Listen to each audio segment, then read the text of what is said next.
오늘은 챗GPT를 사용해서 저널 리뷰 준비를 이렇게 하면 좀 편하게 할 수 있는지에 대해서 말씀드리도록 할게요. 얼마 전에 전공의 회식을 했는데 그 전공의 선생님이 내용은 좋은데 딱히 도움은 안 된다 그래가지고 네, 뭐 이상한 통계 막 그런 것만 했더니 전공의 선생님들이 보라니까 보는데 도움은 안 된다고 해서 좀 도움이 될 만한 걸 해야겠다 하는 생각이 들어서 나중에 하려고 했던 주제인데 좀 땡겨왔습니다.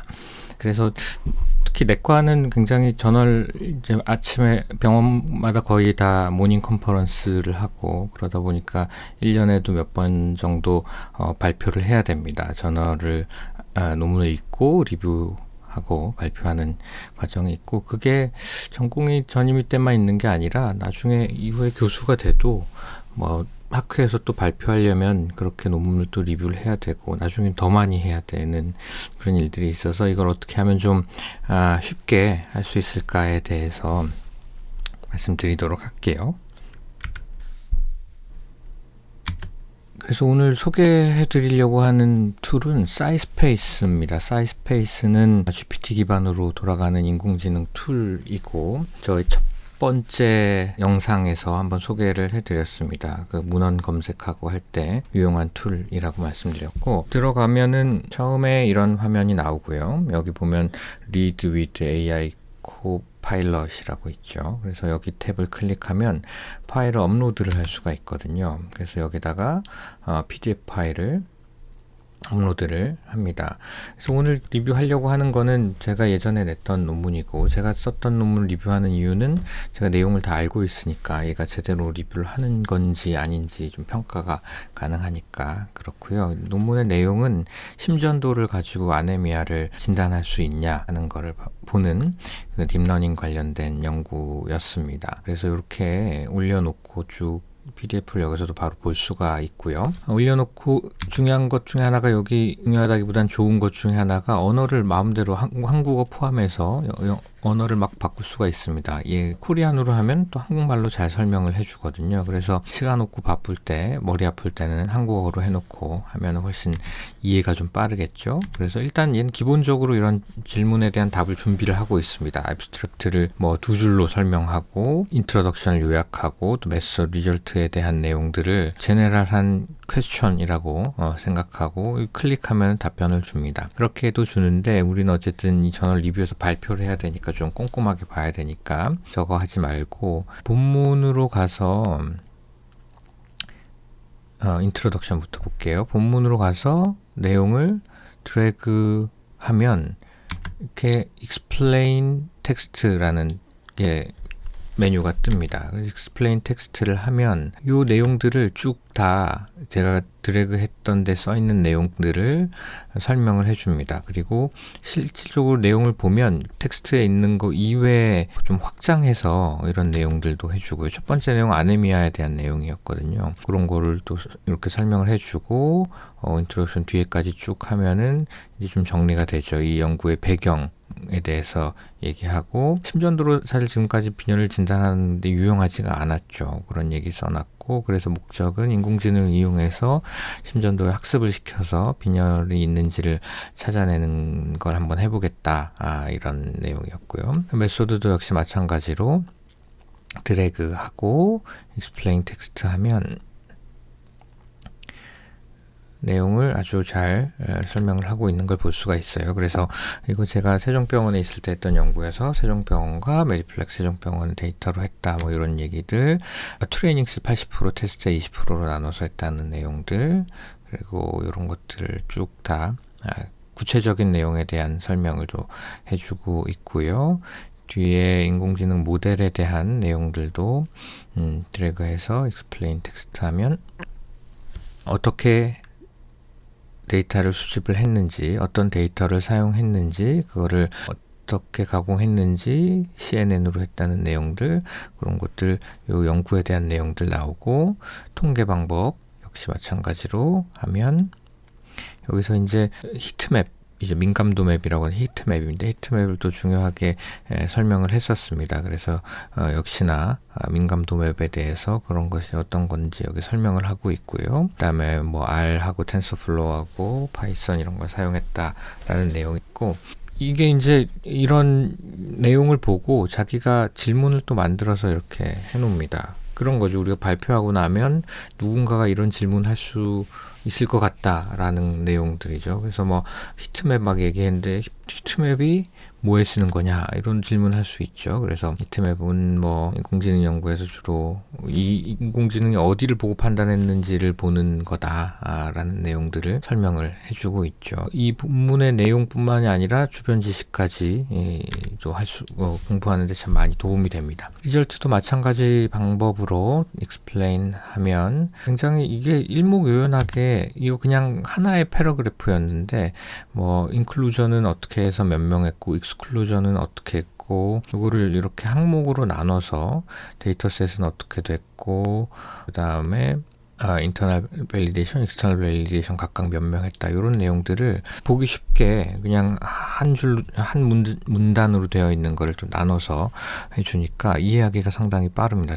쉽고 또 한글로 해서 더 편하고요. 그리고 그 다음에 또 보면 그 다음에는 이제 중요한 리절트들이 나오는 건데, 보면은 이 모델의 뭐 AU, ROC에 대한 숫자들이 막 나옵니다. 그런데 이걸 설명하라고 하면 보는 것처럼 AU, ROC와 AU, PRC가 뭔지 먼저를 설명합니다. 이게 뭐의 약자인 거고 이거는 뭘 할 때 쓰는 인덱스다, 이런 얘기들 미리 해줘서 우리가 잘 모르는 내용의 뭐 통계 분석이나 이런 내용을 보더라도 일단 먼저 설명을 하고 그 다음에 데이터를 보여주니까 상당히 도움이 됩니다. 그래서 인터널 밸리데이션 결과 ROC가 얼마였고 PRC 얼마였고 익스터널 밸리데이션 결과는 이러하였고 리드에 따라서 지금 보니까 12리드로 한 게 6리드나 단일 리드보다 좋았다, 이런 내용들 해주고, 그 다음에 ROC하고 PRC 두 개가 나오는데 PRC는 좀 자주 못 본 인덱스일 수도 있는데, 그래서 PRC에 대해 좀 설명 더 하라고 하면 이거 이제 정밀도와 재현율에 대한 이야기다, 그렇게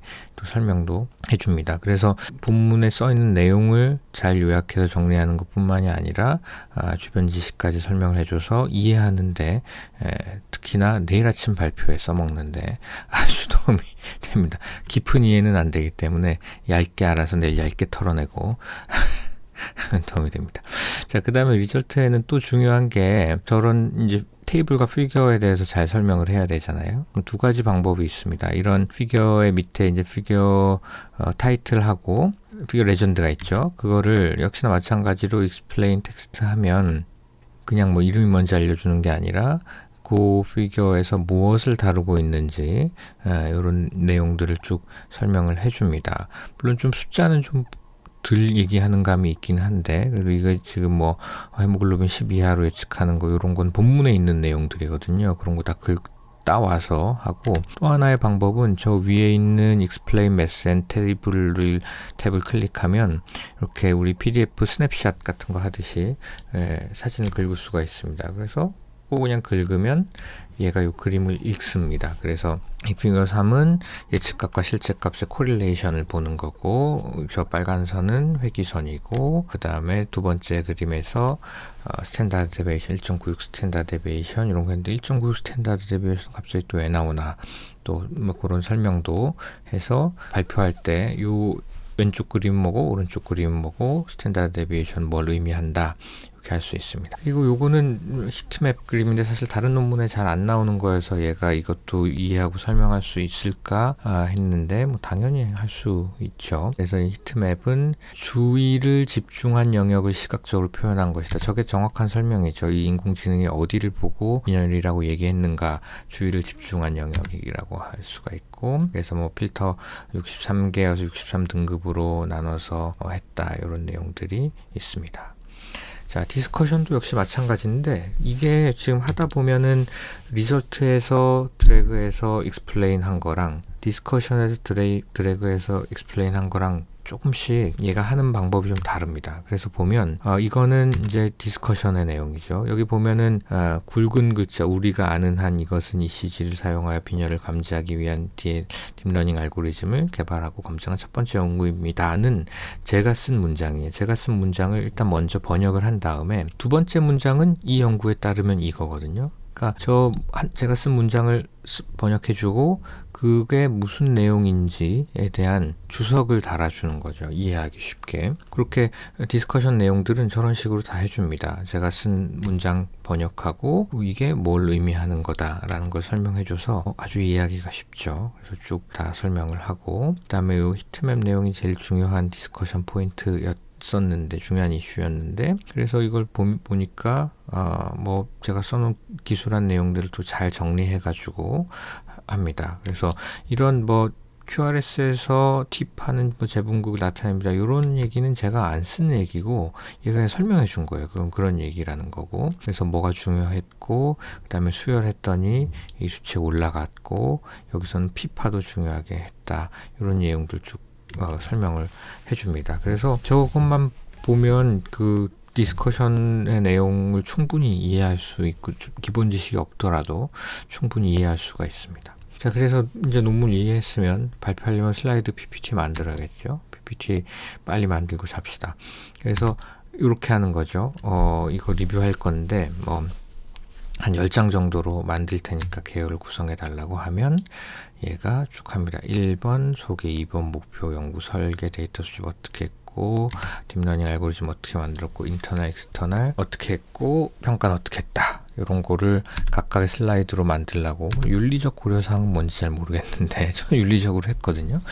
그래서 하고 그 다음에는 이제 아까 이제 이해하기 위해서 한글로 했던 건데 뭐 영어가 편하면 그냥 그거 영어로 하고 그때 바로바로 해도 됩니다. 그래서 슬라이드는 또 영어로 만들어야 되니까 인트로덕션을 세 문장으로 요약해라 하면은 영어로 하면은 이렇게 해서 요거 띡 긁어가지고 요건 앞에서 이제 한글로 했던 그 내용들입니다. 새로운 내용은 아니고 붙이고 물론 이거 그대로 하면 좀 그렇죠. 가독성이 떨어지니까. 그 다음에 이번에 메소드를 역시 파트별로 해갖고 세 문장으로 요약하라 그러고 하면 또 잘 하죠.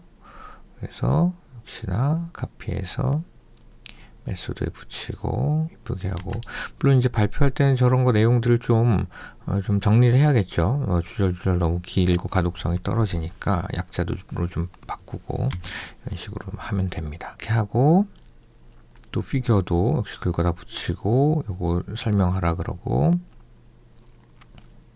긁고 크게 맞춰서 하면 되고 역시 히트맵도 아까 본문 공부할 때 히트맵 뭘 얘기하는지 그리고 디스커션에서 뭐 T웨이브 어디 보고 QRS 어디 보고 이런 얘기를 다 했기 때문에 요거 긁어다 붙여놓고 또 역시나 텍스트로 좀 정리해 놓고 그렇게 하면 되겠습니다. 그리고 디스커션 내용들 이제 정리를 해가지고 이 발표자가 중요하다고 생각하는 내용들 정리해서 디스커션에 대한 페이지를 또 만들면 되겠습니다. 컨클루전인데 이게 또 굉장히 재밌는 게 아까 제가 리절트에서 explain 텍스트랑 디스커션에서 다르다고 얘기했는데 컨클루전 문장을 explain 텍스트 하면 이렇게 컨클루전에 대한 얘기를 해주는데 논문을 전체적으로 한번 리뷰를 합니다. 아주 이게 뭐 이런 툴이고 이렇게 하고 AI가 헬스케어에서 어떻게 쓰이고 금방 넘어갔네요. 퓨처에 어떻게 한다 이런 내용들을 한번 쭉 정리해 주기 때문에 컨클루전 얘기할 때 조금 풍성하게 얘기할 수 있는 방법이 되겠습니다. 그 다음에 이제 우리가 원래 저널 리뷰할 때는 논문 하나만 보는 게 아니라 그 논문에서 인용한 그런 레퍼런스들도 다 공부를 해가지고 이 분야의 이제 해박한 지식을 가지고 리뷰를 하고 발표를 해야 됩니다. 근데 내일 아침에 발표인데 시간이 없으니까 그렇게 하라는 얘기는 이렇게 하라는 얘기는 아니지만, 원칙은 다 보고 이제 공부를 해야 되죠. 시간이 없으면, 이렇게 한번 해보면 됩니다. 요거는 제가 5번째 영상인가, GPTs라는 영상에서 한번 소개를 했어요. 이 안에 GPT 안에 이제 앱들이 있고, 그 앱은 Explore GPTs 여기 가면은, 볼 수가 있습니다. 그렇게 가서 여기 보면 리서치 앤 애널리시스에 도움이 되는 것들이 많이 있어요. 그 중에 지금 탑은 컨센수스니까 컨센수스를 한번 해볼게요. 컨센수스 누르면 이제 컨센수스는 이제 따로 외부에 그 앱이 있습니다. 페이지가 있고 거기서 이제 다양한 서비스를 제공하는데 이거를 GPT에 불러와서 하는 거죠. 그래서 여기에다가 사용을 할 건데 논문에서 쭉 내용을 읽다 보면은 요런 게 좀 중요하겠다 싶은 그런 레퍼런스들이 있잖아요. 그래서 그런 거를 카피 앤 페이스트 해가지고 붙이고 이 논문에 대해서 자세히 요약 정리를 해줘. 한글로 해야 빠르죠. 네, 그렇게 하면 한글로 하면 조금 용어 같은 게 좀 어색할 때가 좀 있기는 있어요. 그런데 어쨌든 빨리 보려면 이게 좀 편하고 뭐 영어가 편하면 영어로 하셔도 되고 그래서 요걸 보니까 요 연구는 뭐 3,910명의 신부전 환자의 헤모글로빈 값에 따라 그룹화 해가지고 뭐 이런저런 분석을 했던 연구인 것 같고 낮은 헤모글로빈이 뭐 예후 예측에 영향이 있었다 이런 내용인 것 같아요. 자세한 내용을 보려면 여기 클릭하면 바로 이게 컨센수스 페이지고 여기에 이제 키 테이크웨이 메시지도 있고 내용들을 쭉 잘 정리를 해놨습니다. 이거는 앱스트랙트를 가져온 거죠. 그래서 이 내용을 보고 이게 무슨 내용의 연구였구나를 알 수가 있겠죠. 자, 그 다음에 이제 여기까지 다 하고 마무리로 근데 이게 뭐 물론 교수님이 이거 하라고 해서 한 거면 그냥 하면 되는데 종종 이제 내가 그냥 골라서 발표를 하는데 이게 좀 의미가 있는 연구인지 그냥 어디 달나라 얘기인지 걱정이 될 때가 있잖아요. 그럴 때는 컨센수스는 특별한 서비스를 하나 제공하는 게 있는데 어떤 내가 질문 yes or no로 대답할 수 있는 질문을 이렇게 하면 이거에 대해서 yes라고 대답한 논문들, no라고 대답한 논문들을 나눠서 제시를 합니다. 그러니까 이 연구는 심전도로 아네미아를 진단하는 인공지능에 관한 연구였으니까 심전도로 아네미아를 진단하는 게 말이 되냐? 이게 이슈죠. 그래서 그런 질문을 여기다 하는 거죠. 그렇게 해보면 얘가 쭉 돌아가가지고 여기 옆에 보면 이제 컨센수스 미터라고 있죠. 네. 보면 yes가 50%, probably가 33%, no가 17% 이렇게 돼 있어요. 그러니까 주요 페이퍼들을 봤더니 그렇게 예측할 수 있다라고 하거나 그럴 수 있을 것 같다라고 한 게 한 83% 되는 거고 안 된다라고 한 게 17%인 거죠. 그래서 이런 연구들이 이전에 있었고 비슷한 결론들을 냈던 경우 또 뭐 안 된다고 했던 경우도 있구나. 또 이런 걸 보면은 전체적인 이 분야의 흐름을 좀 알 수가 있겠죠. 예, 그래서 이런 기능도 컨센수스에는 있습니다. 예, 그래서 이제 슬라이드 만들어 놓은 거 조금 폰트나 이런 거 정리하고 빨리 자고 내일 발표하는 걸로 그렇게 하면 되겠습니다. 감사합니다.